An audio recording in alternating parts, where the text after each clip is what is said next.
সত্যবান চলছে কাঠপরের দিকে কাঠ সংগ্রহ করার জন্য নৃত্য পরিবেশন করবে নৃত্যশিল্পী মঙ্গল মাহাতো।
সত্যবান প্রতিদিনের মতো আজও কর্মপরি কাজ করতে লাগলে। আর এদিকে রাজা স্থপতির একমাত্র কন্যা নাম যার সাবিত্রী, সে তার পিতার আদেশ পালন করার জন্য দেশ থেকে দেশান্তরে ভ্রমণ করতে করতে আগমন করছে কাঠপরের দিকে।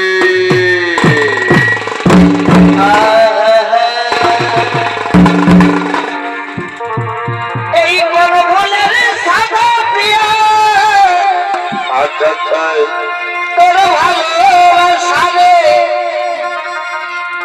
আজি মতো বিড়ি খায় আমার নাই লাগে সারে কোন ভুলের সাদা প্রিয়া তোর ভালো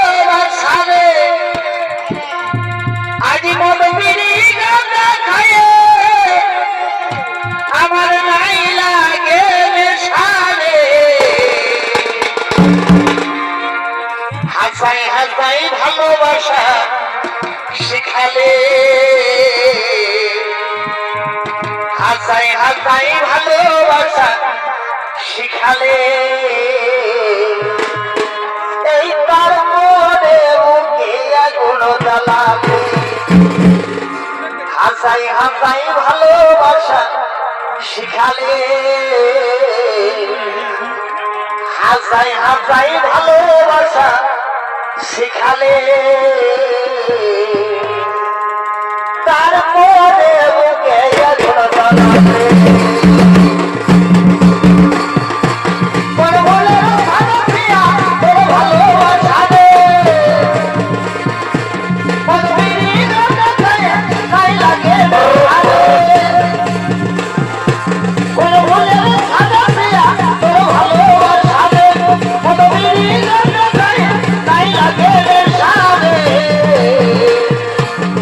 হাসাই ভালোবাসা শিখালে হাসাই হাসাই ভালোবাসা শিখালে তারপরে বুকে আগুন জ্বালালে হাসাই হাসাই ভালোবাসা শিখালে হাসাই হাসাই ভালোবাসা শিখালে তারপরে বুকে আগুন জ্বালালে এগো তারপরে বুকে আগুন জ্বালালে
আমি ঘুমাই ঘুমাইতে মাথা বসে আমি ঘুমাই ঘুমাইতে মাথা বসে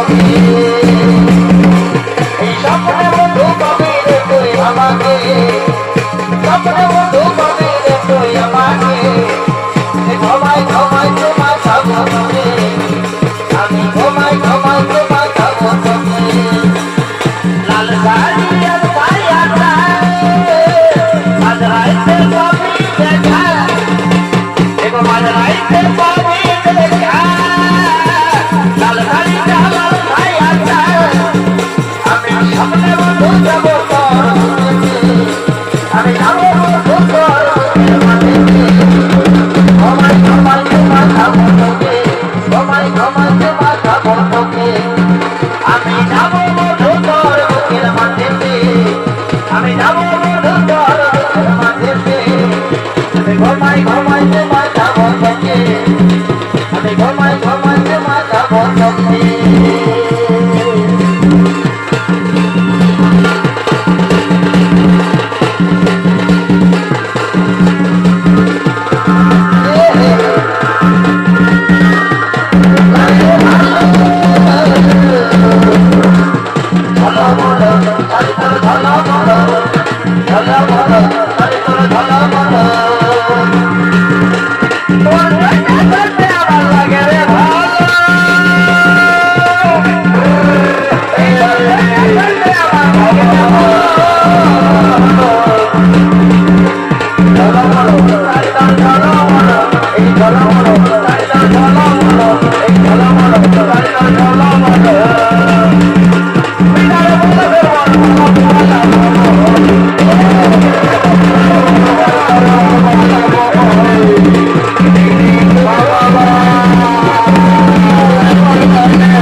ভবনে এসে উপস্থিত হয়েছি, কিন্তু সখী রে, ওই দেখ কোথা হতে যেন একটি কিসের শব্দ ভেসে আসছে। চল না সখী চল, আমি একটু সামনে গিয়ে দেখি, আমি একটু সামনে গিয়ে দেখি। তাই চলো সখী, তাই চলো।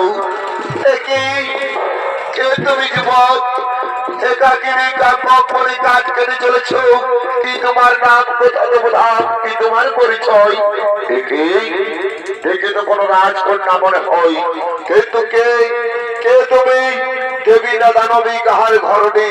কি তোমার নাম, কি তোমার পরিচয়? শোনো যুবক, আমি হলাম রাজা অশ্বপতির কন্যা, নাম মোর সাবিত্রী। আমার পিতা আদেশ দিয়েছে নিজের স্বামী নিজেই পছন্দ করার জন্য, তাই তো আমি দেশ থেকে দেশান্তরে ভ্রমণ করতে করতে আজ কাকপনে এসে উপস্থিত হয়েছি। এবার বলো তোমার পরিচয়। শোনো রাজকন্যা, নাম মোর সত্যবান, পিতামোর শাল্য দেশের রাজা দুষ্মন্ত সেন। বর্তমানে আমরা রাজ্য ছাড়া, কেননা আমার পিতা মাতায় অন্ধ, তাই তো দিবারাত্রি আমি তাদের সেবা করে থাকি, দিবারাত্রি আমি তাদের সেবা করে থাকি। আমি যে তোমার সত্য নিষ্ঠা দিয়ে মুক্ত হয়েছি গো, আমি যে তোমার পিতৃভক্তি মাতৃভক্তিতে আজ মুক্ত, তাই তো আমি তোমার স্বামী রূপে পেতে চাই। না রাজকন্যা, না তা হতে পারি না। তুমি হলে রাজার দুলালি, আমি হলাম বনবাসী। একজন রাজকন্যার সঙ্গে বনবাসীর বিয়ে হতে পারে না। প্রয়োজন নেই আমার কাম্য করে কাঠ কাটার, আমি এখান থেকে আপন ভবনে চলে যাই।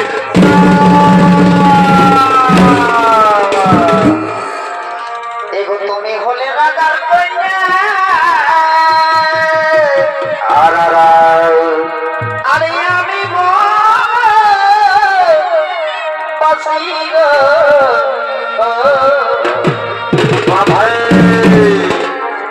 তুমি হলে রাজার কন্যা, আরে আমি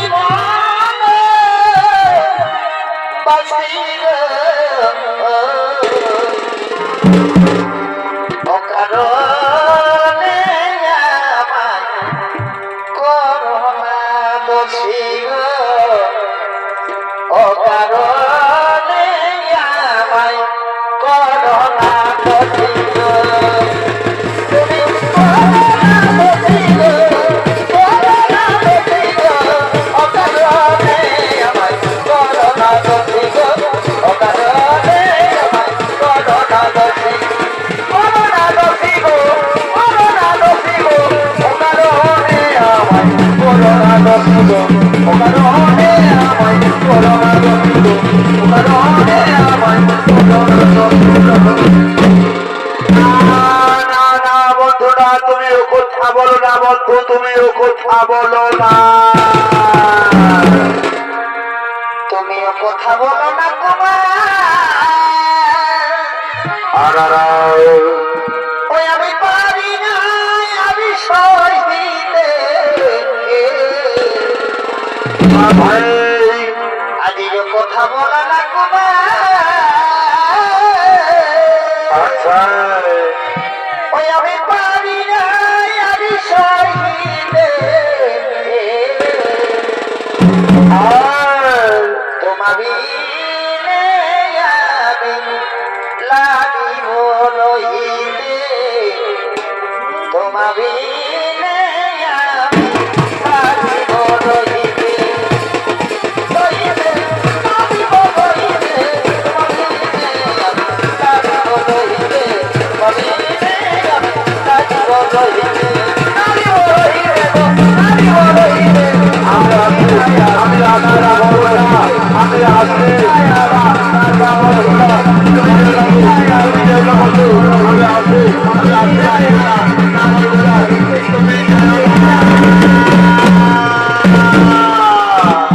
তবে তুমিও শুনে যাও বন্ধু, আমিও কাকপক মনে দাঁড়িয়ে প্রতিজ্ঞা করলাম, যতক্ষণ না আমি তোমার স্বামী রূপে পাই, আমি এই কাকপক মনে চুক্তি সারে বসে রইলাম। ও সখিরে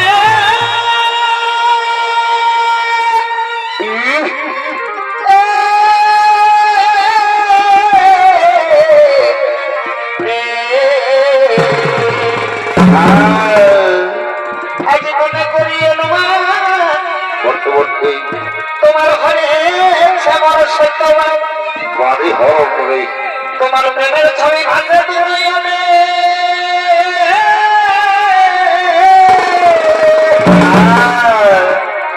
ওটাই সর্ব বলি সরি আচ্ছা আচ্ছা বিক্রি দিয়ে তলতরা করি বাড়ি মা মনের কথা বলো পিতার কাছে ও তুমি মনের আশা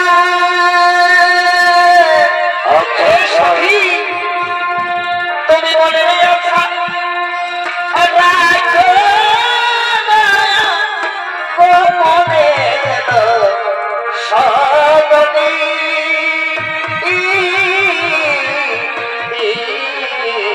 বাড়ি মা এই প্রেমের আলো চলেছে সত্যবাদী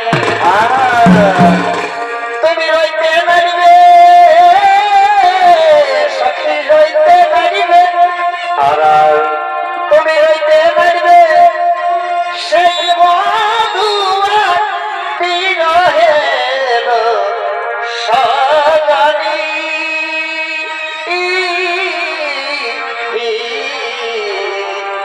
মনের আশা দেখো না গোপনে তুমি রইতে পারিবে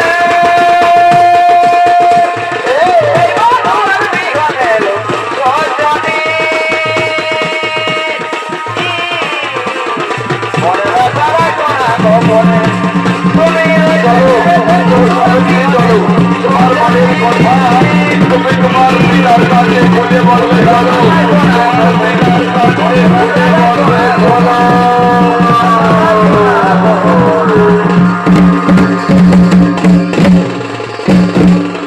আর দিকে রাজা অশ্বপতি ছুটে চলেছে তার নিজ রাজ্য ভার দিকে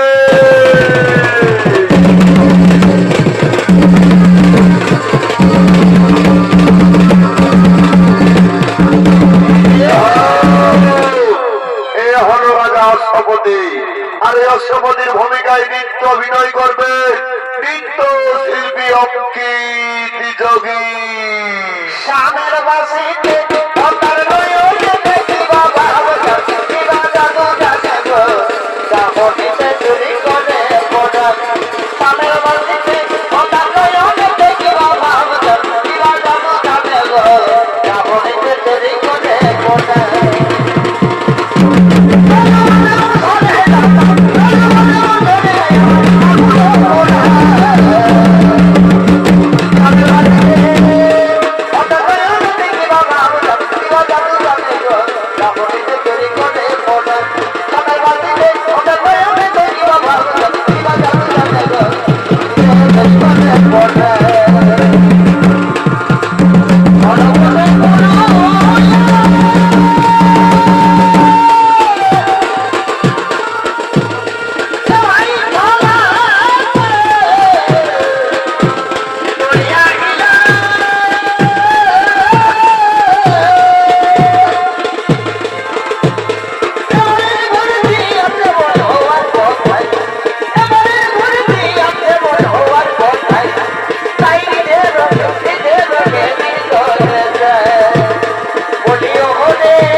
আমি কি রাজ্য ভয় আসতে পারি মহারাজ?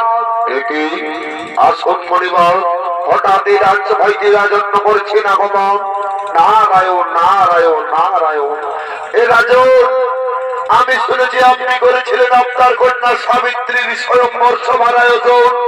কোথাটা কি সত্য নাকি মিথ্যা? এ পরিবার, আপনি ঠিকই শুনেছেন, আমি করেছিলাম আমার কন্যা সাবিত্রীর স্বয়ংবর সভার আয়োজন। আমি তাকে আদেশ দিয়েছি নিজের স্বামী যেন সে নিজেই পছন্দ করে। তাই তো আমার কন্যা দেশ থেকে দেশান্তরে ভ্রমণ করে ঘুরে বেড়াচ্ছে। নারায়ণ নারায়ণ নারায়ণ। হে রাজন, আপনার কন্যা সাবিত্রী দেশ থেকে দেশান্তরে ভ্রমণ করেনি। বর্তমানে সেই কান্মক মনে গিয়ে সত্যবানের গলে মারা দিয়েছে। সে কিনা হলো বনবাসী। কিন্তু মহারাজ, তার আরো একটি দোষ আছে।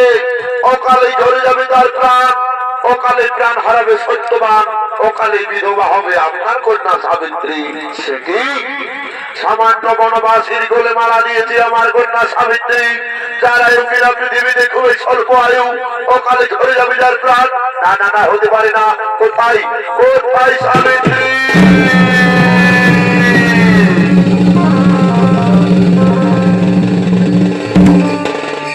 প্রণাম প্রণাম বিধাতা চরণে। শোনো সাবিত্রী, আমি তোমায় আদেশ দিয়েছিলাম নিজের স্বামী নিজেই পছন্দ করার জন্য। হেন সংবাদ আজ তুমি আমার কাছে জানাও। পিতা পিতা গো, আমি আপনার আদেশ পালিবারে দেশ থেকে দেশান্তরে ভ্রমণ করি। বর্তমানে আমি কান্মক বনে গিয়ে সত্যবানের বলে মারা দিয়েছি। আমি যে তাকে স্বামী রূপে বরণ করেছি পিতা। সাবিত্রী, তুমি ভুল করেছ। তুমি জানো না, তুমি যার গোলে মারা দিয়েছ তার আয়ু পৃথিবীতে খুবই স্বল্প আয়ু। অকালে ধরে যাবে তার প্রাণ। তাই আমি বলছিলাম তুমি অন্য কোনো পুরুষের গোলে মারা দাও। না না পিতা, না, আমি অন্য কোন পুরুষের গোলে নাই দেবো মালা। পিতা গো, এটা কোনো গয়না নয়, এটা কোনো অলঙ্কার নয়। যে আমার পছন্দ হলো না আমি ছুড়ে ফেলে দেবো হাস্তা করে। এটা হলো হৃদয়ের অলঙ্কার, যা একবার হৃদয়ে বসে গেলে কখনো ছুড়ে ফেলা যায় না। তাই তো বারে বারে বলি পিতা, আমি যদি স্বামী রূপে চাই, আমি সত্যবানেরই চাই। সাবিত্রী, তুমি যখন সত্যবানকে মনে প্রাণে স্বামী রূপে বরণ করেছো, আর আমি তাতে বাধা দেব না। না জানি বিধাতা তোমার কপালে কি লিখে রেখেছে। ওরে মন্ত্রী, সেনাপতি, সৈন্য